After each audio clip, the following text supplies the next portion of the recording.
ওর যদি হিম্মত থাকে তো একবার নির্বাচনে প্রতিদ্বন্দ্বিতা করুন। মুখার মুকুল না দেখিয়ে, নাটকবাজি না করে, ধর্মের নাম করে মানুষকে বোকানা বানিয়ে, ওর যদি হিম্মত থাকে, ও যদি সত্যিকারে বাপের বেটা হয়, ও একবার ইলেকশনে কন্টেস্ট করে দেখা।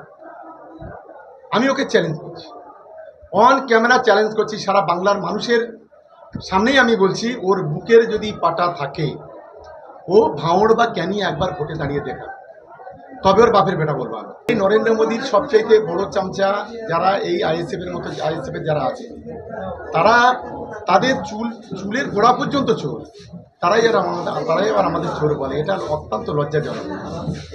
তবে একটা জিনিস আমরা ঠিক করে নিয়েছি, রাস্তায় যখন যেতে হবে আমাদের এখন হাতে একটা করে ওই একটা লাঠি রাখতে হবে, কারণ এই যে কুকুর মাদর যেভাবে মানে ঘেউ ঘেউ ঘেউ ঘেউ করছে, এ কোন দিন কামড়ে দেবে, যার কারণে আমাদেরকে সতর্ক থাকতে হবে, সজাগ থাকতে হবে। ও নিজে একটা ধেড়ে কুকুর, ওর মুখ থেকে কুকুর শুনবো না, তা কি শুনবো?